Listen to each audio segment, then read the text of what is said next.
আমাদের গান বাজনা না হলে বিয়ের অনুষ্ঠানই সাটে না। কথা বললেন না কেন? বিয়েটা শুরুই হয় হারাম কাজ দিয়ে। মেয়ে দেখতে যাবে যেই লোকটা যে বিয়ে করবে সে তো যায়, সাথে সাথে যায় দুলা ভাই আর ওর বাবা। আরে বিয়ে কি দুলা ভাই ওর বাবা করবে? আমাদের সামাজিক জীবনে, পারিবারিক জীবনে এই হারাম কাজটা বাদ দেওয়া লাগে। অনেকে মনে করছে এ আবার কি এতটুকু, না না, এটা ফরজ জিনিস। আপনার কি ওই মেয়েটা দেখা যায় যাচ্ছে, আপনি তোর বাবা, এই ছেলের বাবা, আপনি না জানে আপনার যদি পছন্দ হয়, আপনি যদি বলেন ছেলেটি থাক আমি দেখি, এমনি এমনি আল্লাহ বিদায়নি। আল্লাহ জানে আমাদের মনের ভাব। এক কথা বলেন না কেন? আল্লাহ জানে না? হযরত আদম নবীকে আল্লাহ যখন বানিয়ে জান্নাতের ভেতরে নিয়ামতে ভরপুর করে রাখলেন, কিন্তু তার ভালো লাগছিল না। আল্লাহ পাক মনের ভাব বুঝতে পেরে বাম পাজর থেকে একটা হাড় ঘুমের ভেতরে তুলে নিয়ে আর একটা মহিলাকে বানালেন, পৃথিবীর সর্বশ্রেষ্ঠ সুন্দরী হযরত হাওয়া দাঁড় করিয়ে রেখেছেন। আদম নবী ঘুম থেকে উঠে দেখলেন এত সুন্দর মানুষ হতে পারে। তিনি তাকালেন, প্রথমে তাফসীরে ইবনে কাসির বলেন প্রথমে তাকিয়েছেন, এরপরে ধরতে গেছেন। আল্লাহ পাক বলেন আদম তাকানো যাবে না, ধরাও যাবে না। আদম নবী বলছে আল্লাহ তাকানো যাবে, ধরা যাবে, কি করলে সেটা বলেন?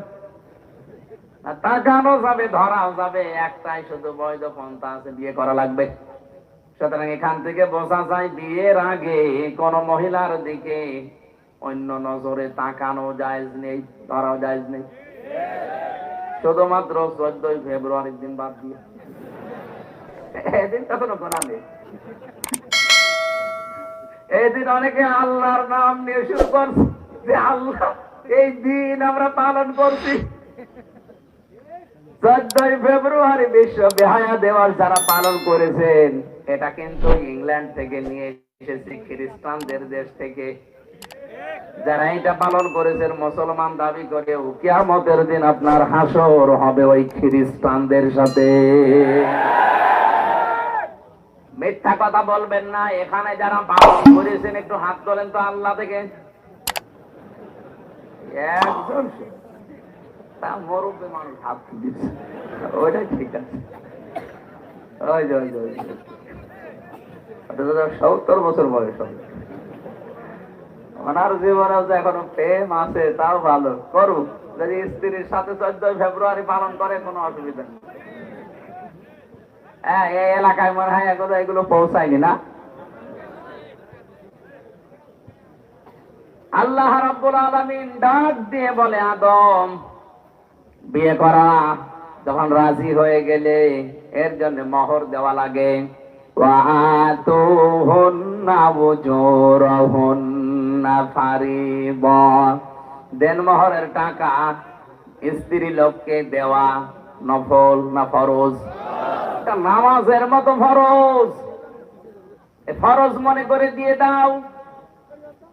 উনি ডাক দিয়ে বলে রব্বুল আলামিন আমার কাছে তো এন্টি পকেট কিছুই নেই, আমি দেব কি? আল্লাহ পাক ওই সময় বলেছিলেন আদম আমার দোস্ত মুহাম্মদুর রাসূলুল্লাহর নামে 10 বার দরুদ পড়ো, ওইটাই তোমার দেন মোহর হিসাবে আমি মেনে নিলাম। দরুদ পড়ার পরে আল্লাহ ডাক দিয়েছেন কুলনা ইয়া আদাম উসকুন আনতা ওয়া যাওজুকাল জান্নাতা ওয়া কুলা মিনহা রাগাদান হাইতু শি'তুমা ওয়া লা তাকরাবা হাদিহিশ শাজারাতা ফাতাকুনা মিনাজ জালিমিন। ভালো করে খেয়াল করবেন, আমি ওই আয়াত পড়েছি জন্মের পর থেকেই। ও এভাবে তো বুঝি নাই। দেখেন তো কি তথ্য আছে আয়াতে। আল্লাহ আদম নবীকে বললেন বিয়ে হয়ে গেছে, বউ নিয়ে বাবার বাড়ি চলে যাও। আদমের বাবার বাড়ি মানে আদমের বাড়ি জান্নাত। আদমের বাড়ি কি? আর আমাদের বাবার বাড়ির নাম কি? আল্লাহ পাক আমাদের বাবাকে বিয়ে করার পরে বললেন বউ নিয়ে চলে যাও বাড়িতে। তার মানে এটাই কোরআনের নিয়ম। বউ নিয়ে বিয়ে করে আপনার বাবার বাড়িতে আপনি যাবেন, আর এখন অনেকে ঘর জামাই থেকে যাচ্ছে না, এলাকায় ঘর জামাই নেই। আপনি একটা আহাম্মক না? বিয়ে করে মেয়ে নিয়ে যাবেন আপনি নিজের বাবার বাড়ি, না নিজের শহর থেকে যাচ্ছেন? আল্লাহ পাক আয়াতে কিন্তু শব্দের দিকে খেয়াল করলে দেখবেন, বলেন তোমার বউ নিয়ে তোমার বাড়ি যাও, শুধু বাড়ি যায় কি করবা? অকুলা মিনহা হাইসু শি'তুমা। এই খেয়াল করেন, আরবি গ্রামার যারা বোঝে, এখানে শব্দ কিন্তু আনতা ওয়াকুলা আল্লাহ দেয়নি, একবারে ওয়াকুলা দিয়েছেন। আজ যারা নারী পক্ষ, নারী স্বাধীনতা আন্দোলন, নারী বিপ্লব পরিষদ, নারী মুক্তি পরিষদ নাম করে চিল্লাচ্ছেন যে কোরআন নারীদের অধিকার দেয়নি, আরে শয়তান ওয়াকুলা। আল্লাহ পাক পুরুষের দিকে ঝোঁকেন নাই, নারীর দিকেও ঝোঁকেন নাই, মাঝামাঝি থেকে বলেছেন ওয়াকুলা, দিয়ে বচন দিয়ে দিলাম। হে আদম, তোমার বাড়িতে যেখানে ইচ্ছা যাবে, যা ইচ্ছা খাবে, ঠিক আছে, কিন্তু তুমি যেই মানের খাবার খাবে, যেই মানের পোশাক পরবে, যেই মানের জায়গায় থাকবে, ওই রকম খাবার, ওই রকম পোশাক, ওই রকম মানের জায়গায় স্ত্রীকে রাখা লাগবে। আজ অন্যান্য ধর্মের লোকেরা চিল্লাচ্ছে ইসলাম কি দিয়েছে, কি দিয়েছে আপনি টের পান? আপনি তো জানেনই না কি দিয়েছে। পৃথিবীর অন্য ধর্মগুলোর দিকে তাকালে আপনি দেখবেন মেয়েদের যে সমস্ত বিষয়গুলো ওরা নিজেদের সম্পত্তি থেকে এদের বঞ্চিত করার জন্য ওদের ধর্মীয় নিয়মে ঘোষণা দেয়, আর আমাদের ধর্মীয় নিয়মে আছে মেয়েকে তার সম্পত্তি না দিলে ওই বাবা, ওই গার্জিয়ান জাহান্নামে যাবে। এত বড় কঠিন বাক্য পৃথিবীর অন্য কোন ধর্মে নেই। এখানে কত শরীক ফাঁকি দেওয়া মানুষ বসে আছে, অথচ হজ করে এসেছে। হজে যাওয়ার আগে ছেলের নামে ভালো ভালো জমিগুলো, সম্পদগুলো লিখে দেয়, আর মেয়ের মাথায় হাত দিয়ে বলে মা তোর জন্য দোয়া করে দিলাম। যা, এটা নির্ভেজাল শয়তান। ওনার হজ কবুল হয়ে বাংলাদেশে আসা দূরের কথা, জিদ্দার বিমানবন্দরও পৌঁছাবে না। যারা শরীক ফাঁকি দিয়েছেন তাদের বড় ক্ষতি হবে দুইটা। এখানে তাকান, সে মেয়ে হোক, ভাই হোক, বোন হোক, ফুফু হোক, যারা শরীক ফাঁকি দিয়েছেন, এমনকি জনগণ হোক, যারা শরীক ফাঁকি দিয়েছেন, শোনেন তিরমিজি শরীফ, দুইটা ক্ষতি হবে আপনার। এক নম্বরে আপনার যখন থেকে শরীক ফাঁকি দিয়ে ফেলেছেন, ওই দিন থেকে মরণ পর্যন্ত জীবনের কোন ইবাদত আপনার মাথার উপরে উঠবে না। দুই নম্বরে আপনি যখন মারা যাবেন ঈমান পাবেন না। নবীজি বলেন লোকটা বেঈমান হয়ে মারা যাবে। বলেন নাউযুবিল্লাহ। আমার মনে হয় হাদিসটা না বলাই ভালো ছিল, কারণ দিনাজপুরে এরকম দুই নাম্বার লোক নেই। শরীক ফাঁকি দেওয়া মানুষ যদি থাকেন, একটু দাঁড়িয়ে আমারে দেখান। এই ওয়াজ করা আমার মনে হয় ঠিক হয়নি, এটা আল্লাহর ওলি বসে আছে। দিনাজপুরবাসী আল্লাহ পাকের আয়াতের দিকে খেয়াল করেন। আমি কিন্তু তাফসীর আকারে কথা বলছি। আল্লাহ মেয়েদেরও ছেলেদেরও দুই পক্ষে না যে মাঝামাঝি। এ আদম শুধু নিজে মন মতো খাবে, নিজে মন মতো ঘুরবে না, হবে না। তুমি যেখানে যাবে, যেখানে খাবে, যেই মানের খাবার খাবে, যেই মানের পোশাক পরবে, ওই রকম মানের খাবার পোশাক স্ত্রীকে দেওয়া লাগবে। এটা নফল না, এটা ফরজ। শুধু এতটুকু আল্লাহ শেষ করেননি, ওয়ালা তাকরাবা হাযিহিস শাজারাতা। সাবধান, স্ত্রীকে নিয়ে ঘুরতেও বেড়ানো যাবে, কিন্তু ওই গাছটার কাছে যাবে না। এই গাছটা মানে আল্লাহর বর্ডার। গাছ মানে কি? এটা আল্লাহর নির্ধারিত সীমা, নিষিদ্ধ জায়গা। জান্নাতের ভেতরে একটাই শুধু বর্ডার ছিল, নিষিদ্ধ জায়গা ছিল। এই পৃথিবীতে আমার আল্লাহর প্রায় 500 বর্ডার আছে। কত? আরো জোরে বলেন। যারা ইমানদার দাবি করবে তারা যেন এই দুনিয়াতে এই 500 বর্ডারের ধারে কাছে না যায়। জান্নাতে একটা বর্ডার পার হয়ে গেলে আল্লাহ ঘোষণা দিয়েছিলেন, ওয়ালা তাকরাবা হাযিহিশ শাজারাতা ফাতাকুনা মিনাজ যালিমিন।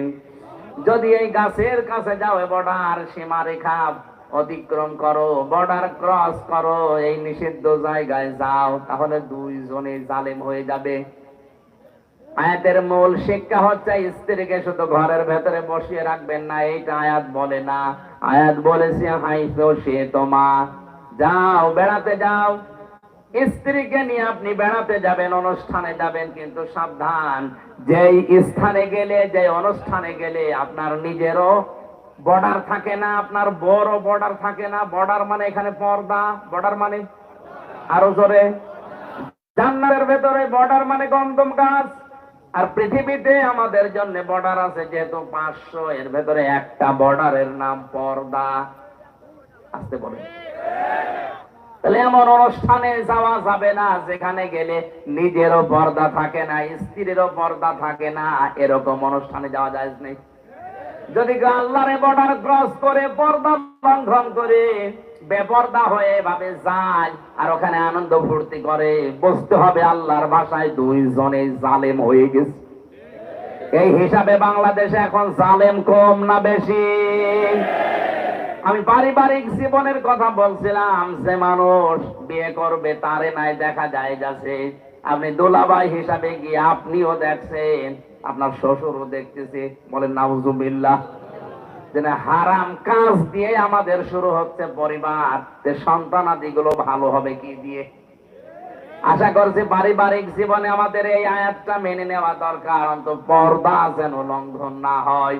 বেপর্দা পরিবারে মেয়ে বিয়ে দেওয়ার চাইতে মেয়েকে কেটে ভাসিয়ে দেওয়া ভালো, কারণ ওখানে গেলেও জাহান্নামের আগুনে পড়বে। এক কথা বলেন না কেন?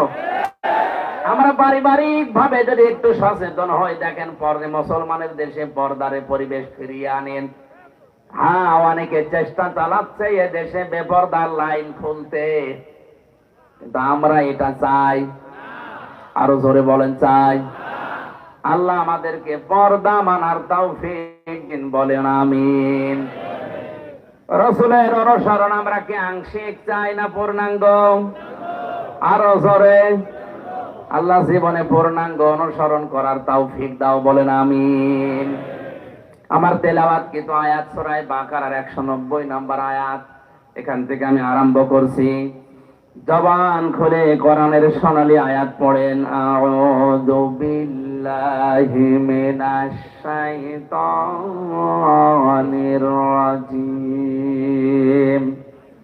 বিসমিল্লাহির রহমানির রহিম।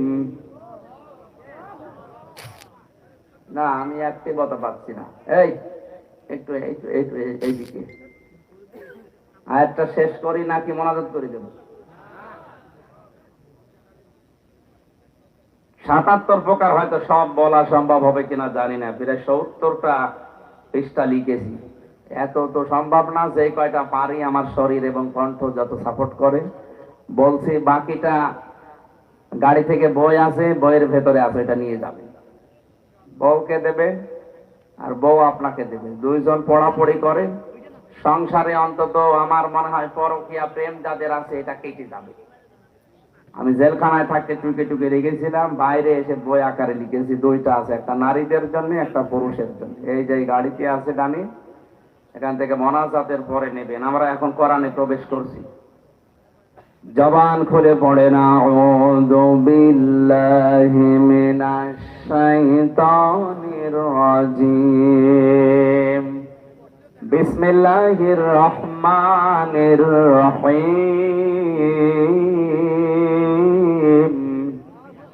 ওয়াকাতিলু ফি সাবিলিল্লাহিল্লাযীনা ইউকাতিলুনাকুম ওয়া লা তা'তাদু ইন্নাল্লাহা লা ইউহিব্বুল মু'তাদিন।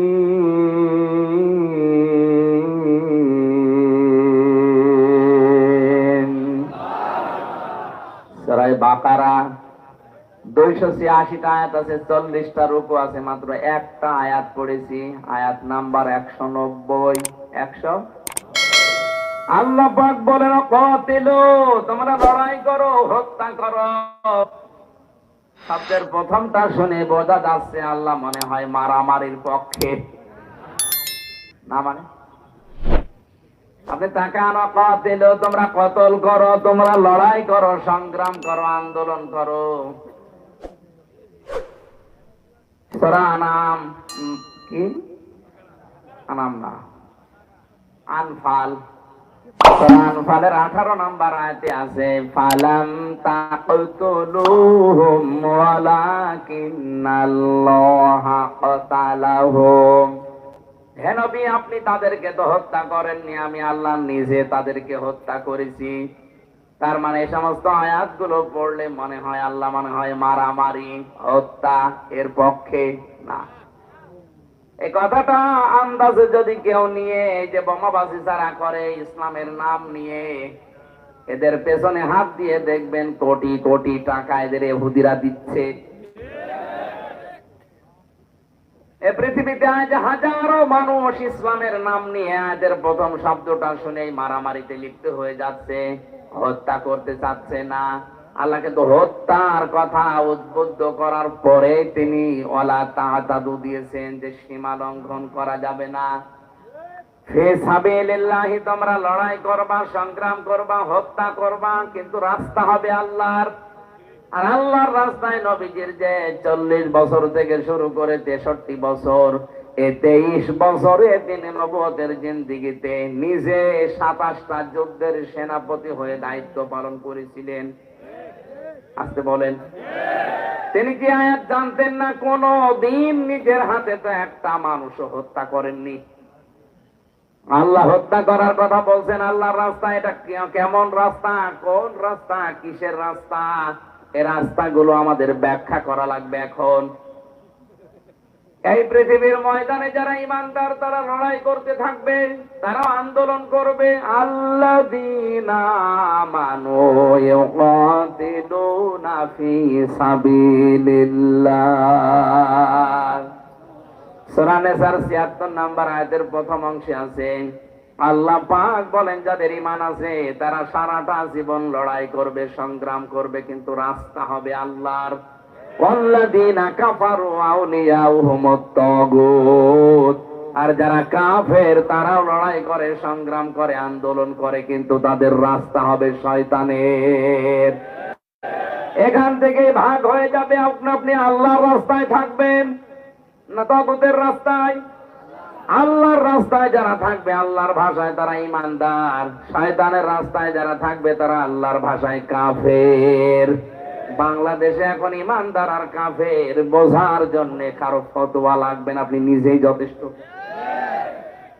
এদেশে যাদের আন্দোলন সংগ্রাম, যাদের মিছিল মিটিং সব আল্লাহর জন্য হয়, আল্লাহর রাজ কায়েমের জন্য, বুঝবেন এরা ঈমানদার।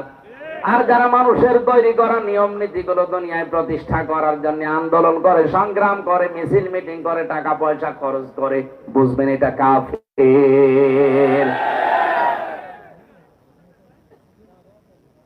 ইকাতিলুনাকুম, তোমরাও তাদেরকে হত্যা করো যারা তোমাদেরকে হত্যা করেছে। আজ ফিলিস্তিনে লক্ষ লক্ষ মানুষকে এই ইসরায়েলের দখলদারীরা নিজেরা থাকার জায়গা পেত না, ওদেরকে থাকার জায়গা দিয়ে এখন উড়ে এসে জুড়ে বসে ওদেরকে হত্যা করছে। কথা বলেন না কেন? শুধু ফিলিস্তিনে না, তামাম দুনিয়ার দৃশ্য এটা। যাদেরকে আমরা আশ্রয় দিই তারা আজ আমাদেরকে মেরে ফেলার চেষ্টায় আছে। যাদেরকে আমরা ঘর বাড়ি দিলাম, থাকার জায়গা দিলাম, এ জমিন তো আজ এ জমিন আল্লাহ মুসলমানদের জন্য অক্ষ করে দিয়েছেন। ইন্নাল আরদা লিল্লাহ, তামাম দুনিয়ার জমিন আল্লাহর জন্য। ইউরিসুহা মাইয়াশাউ মিন ইবাদি, আল্লাহ পাক জমিনের ওয়ারিস বানিয়েছেন, উত্তরাধিকারী বানিয়েছেন ঈমানদারদের, তার বান্দাদের। কাদের বলেন বলেন? সুতরাং এই পৃথিবীর বৈধ মালিক যারা ঈমান আছে তারা বাবা মারা গেলে যেমন অটোমেটিক সন্তান ওয়ারিশ সূত্রে জমির মালিক হয়ে যায়, এই পৃথিবী আল্লাহ ঈমানদারদের জন্য ওয়ারিশ বানিয়েছেন। জোরে বলেন আল্লাহু আকবার। আর আমাদেরকে আজ আপনি থাকতে দেবেন না, মেরে পিটিয়ে হত্যা করে বিদায় করে দিতে চাচ্ছেন। এই জন্য আল্লাহ জানিয়েছেন তোমাদেরকে যতটুকু মারবে, বাড়ি থেকে বের করে দেবে, যতটুকু অত্যাচার করবে অতটুকু তোমাদের উপরে করা যায় যাচ্ছে, কিন্তু সাবধান, ওয়ালা তা'তাদু, সীমা লঙ্ঘন করা যাবে না। ইন্নাল্লাহা লা ইউহিব্বুল মু'তাদিন, কোন সীমা লঙ্ঘনকারীকে আল্লাহ পছন্দ করে না। এই আয়াত থেকে আল্লাহ তাফসীর আকারে আমি সাজিয়েছি। এদিকে তাকান, এ পৃথিবীতে যত ঘৃণিত কাজ আছে সবচাইতে আল্লাহর কাছে ঘৃণিত কাজ হচ্ছে দুনিয়ায় যে কোনো বিষয়ে সীমা লঙ্ঘন করা, বর্ডার ক্রস করা, লিমিট ক্রস করা। কথা বলেন ঠিক কিনা? আমরা এই আয়াত থেকে তাফসীর পড়তে দেখেছি পৃথিবীর যত জাতিকে আল্লাহ ধ্বংস করেছেন সব জাতির পিছনে কারণ ছিল একটাই, তারা সীমা লঙ্ঘন করেছে। হযরত হুদ আলাইহিস সালামের জামানায় তার জাতিরা সীমা লঙ্ঘন করেছিল। লূত নবীর জামানায় তারা সীমা লঙ্ঘন করে পুরুষে পুরুষে বিয়ে করা আরম্ভ করেছিল। এই যে লাওয়াতাত যেটা বলা হয়, যেটা ট্রান্সজেন্ডারের নামে অনেকে চালু করতে চাচ্ছে। আল্লাহ জর্ডানে ডেড সি বানিয়ে মৃত সাগর বানিয়ে দিয়েছে তাদেরকে পুরা উল্টিয়ে। সালেহ নবী আলাইহিস সালামের জামানায় ওরা সীমা লঙ্ঘন করেছিল ওজনে কম বেশি করে, আর কারো মাল নিয়ে গেলে ছিনতাই করে নিত। এই দুইটা সীমা লঙ্ঘনের কারণে হযরতে সালেহ নবীর জাতিকে আল্লাহ ধ্বংস করে দিয়েছে। আজ যারা বাংলাদেশে ওজনে কম বেশি করছেন, ওজনে কম বেশি মানে কি? অনেকেই মনে করে ওজনে কম বেশি মানে ওই দাড়ি পাল্লা। যারা দোকানদারি করছে, ব্যবসা করছে, ওদের জন্য না। ওজনে কম বেশি মানে নেওয়ার সময় বেশি নেয়, দেওয়ার সময় আরো জোরে বলেন। আজ আপনি শিক্ষকতা যারা করছে, বিচারালয়ে যারা আছে, প্রশাসনে যারা আছে, মিলান নেওয়ার সময় একজন শিক্ষক কিন্তু প্রাইমারি থেকে মাস্টার্স পর্যন্ত যারা ক্লাস নেয়, এরা নেওয়ার সময় শিক্ষকগুলো বিভিন্ন জায়গা থেকে জ্ঞান তো ঠিকই আহরণ করেছিল, কিন্তু ক্লাসে দেওয়ার সময় এখন এই স্যারেরা ঠিক মতো দিতে চায় না, বলে প্রাইভেট পড়া লাগবে আর কোচিং করা লাগবে। কোরআনে কারিমের জন্যই জানিয়েছে ওয়াইলুল লিল মুতাফফিফিন আল্লাযীনা ইযা তা'আলু আলান নাসি ইয়াস্তাউফুন। আল্লাহ পাক বলেন ধ্বংস হয়ে যাক ওই দোকানদার গুলো, ওই মানুষগুলো যারা নেওয়ার সময় বেশি নেয়, দেওয়ার সময় কম দেয়। আজ আমি আয়াতের সাথে মিলিয়ে 1 থেকে মাস্টার্স পর্যন্ত প্রাইমারি স্কুল, কলেজ, বিশ্ববিদ্যালয়, মাদ্রাসা আমি মিলিয়ে দেখেছি হাজার হাজার শিক্ষক আল্লাহর লানত প্রাপ্ত। আরে ভাই, একটা শিক্ষক হতে হলে তো জ্ঞান অর্জন করা লাগে কম না? বিশ্ববিদ্যালয়ে যারা মাস্টার্সে ক্লাস নেয়, এই সমস্ত ডক্টররা কত বড় বড় ডিগ্রি বিভিন্ন দেশ থেকে নিয়ে এসেছে, কত কষ্ট করে, কত পড়াশোনা তাদের করা লাগে, যোগ্যতা। কিন্তু ক্লাসে দেওয়ার সময় অধিকাংশ স্যার গুলো দেখি না, এগুলো আর ক্লাসে ডেলিভারি দিতে চাই না, তখন প্রাইভেট ভার্সিটিতে যে ক্লাস নেয় আর বলে প্রাইভেট পড়ো নাই কোচিং করো। এই কথা বলেন না কেন? এরকম কলেজ দেশে নেই, এরকম স্কুল নেই, এরকম প্রাইমারি নেই। আপনি কি মনে করছেন যে আমি নামাজ পড়ে রোজা রাখি, আমি পর্দা করে চলি, আমার ব্যবসা হালাল, আমি মাপ পেয়ে যাব?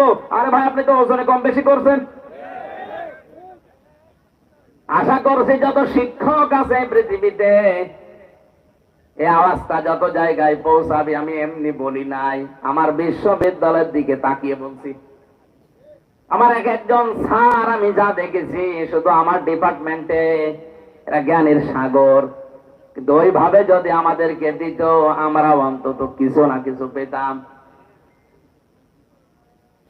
স্যার তো এই জন্য আমি নিচে নামতে পারলাম না, কারণ কালকে আবার না জানে বক্তব্য দিয়ে দেখেনি। শ্রদ্ধাভাজন শিক্ষক মন্ডলী, আল্লাহর কসম কোরআন আমার সামনে, আপনাদেরকে আমি জীবনের চাইতেও বেশি ভালোবাসি। কোরআন পড়ে আমি যতটুকু বুঝতে পারছি যে আপনারা কিন্তু ধরা খাবেন। 73টা ক্লাস নেওয়ার কথা 6 মাসে, অথচ 3-4টে ক্লাস নিয়ে বাকি গুলো বলে তোরা পড়ে নিবি। সরকার আপনাকে প্রতি মাসে মাসে 80 থেকে 90 হাজার টাকা করে বেতন দেয় এই 73টা ক্লাসের জন্য। কথা বলছে না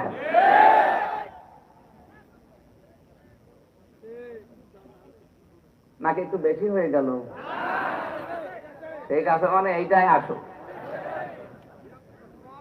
আজ আমাদের কলেজে, স্কুলে, হাই স্কুলে, বিশ্ববিদ্যালয়ে, মাদ্রাসায় প্রাইভেট পড়ো, কোচিং করো, কেন? আপনাকে 8 ঘন্টা সরকার দায়িত্ব দিয়েছে খেলা করার জন্য। যেগুলো আপনার ভেতরে আছে ওইগুলো সঠিকভাবে ডেলিভারি দিতে পারেন না। আজ এই যে চেয়ার, এই মঞ্চগুলো, এই মেম্বার গুলো এখন আমরা খেয়ানত করে ফেলছি। যেগুলো আমরা নিয়ে আসি ডেলিভারি দিতে পারে না, একবারে পেছন থেকে আওয়াজ দেয়, হুজুর, এক হুজুরই সব। আমরা পড়ে যাচ্ছি। আজ হাজার হাজার বক্তা, আলেম, আলোচক যারা খতিব, এরা কিন্তু ধরা খেয়ে যাচ্ছে। একজন খতিবের দায়িত্ব ছিল 7 দিনে এলাকায় যা হয়, পরিবার, ব্যক্তি, সমাজ, রাষ্ট্রে, ওইটা 7 দিন এক জায়গায় করবে, সামারাইজ করে করে কোরআন আর হাদিসের সাথে মিলিয়ে মেম্বারে 7 দিন পরে পরে বলবে। এরকম মসজিদ বাংলাদেশে কোনটা আছে আপনি দেখান? বায়তুল মুকাররমে যা লিখে দেওয়া হয় তাই বলা লাগবে। জোরে বলুন সুবহানাল্লাহ। তারপরে ব্যক্তি, পরিবার, সমাজ, রাষ্ট্র থেকে অন্যায় তুলে দেবেন কি করে? অথচ ইমামদের, খতিবদের, মাওলানা, আলেম যারা আছে দায়িত্বশীল, তাদের এই চাইছিল মেম্বারের হক। আপনি নেওয়ার সময় তো ঠিকই নিলেন, আমি তো 7 দিন ধরে ধরে মনে করেন আমি পড়লাম পরিবার, সমাজ, রাষ্ট্রে কি দরকার। জমার দিন আমি খুতবায় বলবো, আমি আর বলতে পারি না। সামনে সভাপতি পেট উঁচু করে বসে আছে, সেক্রেটারি আর ক্যাশিয়ার বলছে হুজুর, এক হুজুরে আমি সব ভুলে খেয়ে ফেলেছি।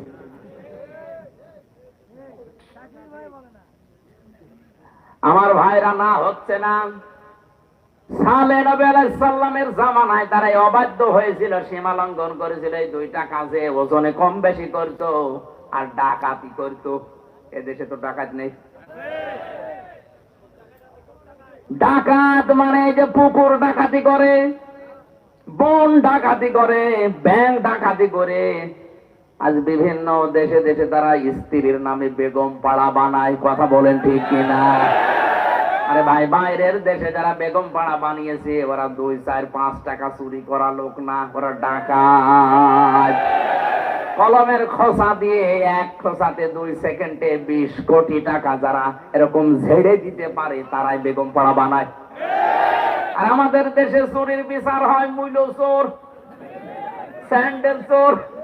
আরে ভাই, একটা লোক স্যান্ডেল যদি 50 বছর চুরি করে, খুব বেশি হলেও নাই 10 লাখ টাকা স্যান্ডেল চুরি করতে পারে। 50 বছর একাধারে স্যান্ডেল চুরি করে কয় টাকা হয়? 10 লাখ। আর যে লোকটা এসি রুমের ভেতরে ঢাকাতে বসে আছে, এই জেলাতে বসে আছে, এক জায়গায় বসে শুধু একটা সই করে দেবে, 1 টিপ সই, 1 সেকেন্ডের ভেতরে 20 কোটি। রাস্তার জন্য যদি বাজেট হয়, রাস্তাটা শুধু একটু সই করে দেওয়া দরকার। আর উপর থেকে তো ঠিকই আসে, নিচ পর্যন্ত আসতে আসতে সব আল্লাহর ওলিদের পেটে চলে যাচ্ছে। এইটাও কিন্তু সীমা লঙ্ঘন। সালেহ নবী আলাইহিস সালামের জামানায় ছিল, তারা সীমা লঙ্ঘন করেছিল। হযরতে সালেহকে ডাক দিয়ে বলেছে, সালেহ, তুমি যে নবীর দাবি করো, উট নিয়ে এসে দেখাও, একটা গর্ভবতী উট তাও পাহাড়ের উপর থেকে। হযরতে সালেহ নবী সিজদায় গিয়ে বলে, রব্বুল আলামিন, দয়া করে তুমি আমাকে সাহায্য করো, আমার উম্মতরা নয়তো মানবে না, দেশ থেকে আমারে বের করে দেবে। আল্লাহ পাক বললেন, আমি পাঠাতে পারি, পাঠানোর পরে যদি না মানে তখন কিন্তু তুমি দোয়া করবা না, তখন শাস্তি আসবে। এসে গেল 10 মাসের গর্ভবতী উট এসে হযরতে সালেহ নবী দেখলেন, বললেন, হাদিহি নাকাতুল্লাহি লাকুম আয়াতান ফাদারুহা তাকুল ফি আরদিল্লাহ। এটা আল্লাহর উষ্টি, সাবধানে, যেখানে যাবে যেখানে ইচ্ছা খাবে, এর কাছে উদ্দেশ্যে কেউ যাবে না। আমার এই আয়াতের শিক্ষা হচ্ছে, পৃথিবীতে সালে নবী এসেছিলেন, ওই বিদায় নিয়েছেন, তার যে মুজিজা, যে উষ্টি, এটার কাছে কেউ খারাপ উদ্দেশ্যে গেলে ফায়া খুযাকুম আযাবুন আলিম, তাদেরকে যন্ত্রণাদায়ক শাস্তি আল্লাহ দিয়েছিল। এখন আমাদের নবী মুহাম্মদুর রাসূলুল্লাহর জীবনের শ্রেষ্ঠ মুজিজা কোরআন, এটাও যেখানে ইচ্ছা যাবে, যা ইচ্ছা করবে। একথা বলছেন না কেন? এখানে যা ইচ্ছা আছে, এখানে যা দেওয়া আছে তাই করবে, যেখানে যেখানে যাওয়া দরকার সেখানে যাবে। শুধু মাদ্রাসায়, শুধু খানকায়, শুধু মসজিদে বলো, এটা যাবে পার্লামেন্টে, সচিবালয়ে, বিচারালয়ে, ইউনিয়নে, পরিষদে, সব জায়গায় এটা যেতে পারবে। আল্লাহ আলাহুল খলক ওয়াল আমরু, আমি বানিয়েছি, আমার আইন চলবে। ওট যদি যেখানে ইচ্ছা যেতে পারে, যা ইচ্ছা খেতে পারে, আল্লাহর এটাও তো আয়াত। এই আয়াত যেখানে ইচ্ছা যাবে, যা ইচ্ছা করবে। যদি একে কেউ বাধা দেন, ফায়া খুযাকুম আযাবুন আলিম, আল্লাহ বলেন যন্ত্রণাদায়ক শাস্তি আসবে। সালেহ নবী আলাইহিস সালামের জামানায় তারা আল্লাহর এই বর্ডার, এই উষ্টিকে হত্যা করেছিল, সীমা লঙ্ঘন করে। আমার আল্লাহ তাদের ধ্বংস করে দিয়েছেন। আজও আমরা যদি এর কাছে খারাপ উদ্দেশ্য নিয়ে আসি, এর নিয়ম নীতিগুলো পাল্টানোর ব্যবস্থা করি, আল্লাহর কসম আমাদের উপরেও গজব আসবে। এজন্য সীমা লঙ্ঘন করা যাবে না যে কোনো কায়দায়। 2 নম্বরে আল্লাহ পছন্দ করেন না পৃথিবীতে যারা জালিম, যারা অত্যাচারী। জালিম কাকে বলে? যে জিনিস যেখানে রাখা দরকার ওইটা ওই জায়গায় না রেখে অন্য জায়গায় যারা রাখে তারা জালিম। এ টুপি রাখা দরকার কোথায়? কেউ যদি টুপি পায়ের সাথে বেঁধে রাখে, ও জালিম। এখন বলেন না কেন? স্যান্ডেল রাখা দরকার পায়, কেউ যদি মাথায় নিয়ে সব সময় ঘুরে বেড়ায়, ওটা স্যান্ডেলের সাথে জুলুম। কারণ তো স্যান্ডেল থাকবে পাই। এ কোরআনে কারীম থাকা দরকার ছিল কোথায়? উপরে। অথচ সেখান থেকে আপনারা পেছনে ফেলে দিয়ে শুধুমাত্র দুনিয়া দুনিয়া নিয়ে ব্যস্ত। এটা কিন্তু এক ধরনের জুলুম। আমি কোরআনের সাবজেক্টে আশ্চর্য হয় সূরা সূরার 42 নম্বর আয়াতটা পড়তে গিয়ে, এই এদিকে তাকান। আল্লাহ রাব্বুল আলামিন বলেন, ইন্নামাস সাবিলু আলাল্লাযীনা ইয়াযলিমুনান নাস, অবশ্যই আমি আল্লাহ মামলা দেব তাদের বিরুদ্ধে যারা মানুষ হয়ে মানুষের উপরে জুলুম করে। এই বাংলাদেশে আমার এই আয়াতটা পড়ার পরে মনে হয় এদেশে এখন 100 জনের প্রায় 98 জন আল্লাহর মামলার আসামি। মামলার বাদী যাদের শক্ত হয়, মামলা কিন্তু কঠিন হয়। এক কথা বলেন না কেন? আজ নফসের উপরে জুলুম করছেন, পরিবারের উপরে জুলুম করছেন। আজ অনেক শাশুড়ি আছে বৌমার উপরে জুলুম করছে। যৌতুকের টাকা দিতে পারে না, গরিবের মেয়ে, চেহারা ভালো না, এই জন্য ছেলেকে বারবার বলে রে বাদ দিয়ে দে, অথবা এমন কায়দায় অত্যাচার করে সে বাদ নিতে বাধ্য হয়, অথবা গলায় দড়ি নিয়ে বিষ খেয়ে মরতে বাধ্য হয়। কথা বলেন না কেন? এরকম শাশুড়ি দেশে আছে না নেই? এইরকম শাশুড়ি যারা মহিলা প্যান্ডেলে বসে আছেন, আপনি যদি 5 ওয়াক্ত না তাহাজ্জুদ মিলে 6 ওয়াক্ত নামাজ পড়েন, আপনি যদি রমজানের রোজা শুধু না 12 মাস রোজা রাখেন, খাস পর্দা করেও যদি থাকেন, আপনার দ্বারা যদি আপনার বৌমা জুলুমের শিকার হয়, আপনি জালেম, আপনি জালেম, আপনি জালেম। আপনাকে আল্লাহ ঘৃণা করেন। আরো আসতে বলেন। যে সমস্ত বৌমা গুলো বসে আছেন, শাশুড়িকে নিজের মায়ের মতো যদি মনে করতে পারতেন, আমার এই কোরআন সাক্ষী, আল্লাহর কসম করে বলছি, দুনিয়ায় কোন পুরুষ তার মা বাবাকে আলাদা করে দিত না। আপনার কারণে আলাদা করা লাগে। আপনি মনটা একটু উদার করতে পারেন না? আজ বাংলাদেশের জামাই যারা আছে, এই দেশের জামাইগুলো তাদের শ্বশুরকে শাশুড়িকে যেই নজরে দেখে, যেভাবে মহব্বত করে, যেই মনে দেখে, বৌমাগুলো যদি স্বামীর মা আর বাবাকে ওই নজরে দেখতো, এই বাংলাদেশে আমার মনে হয় কোনোদিন কেউ আলাদা হতো না।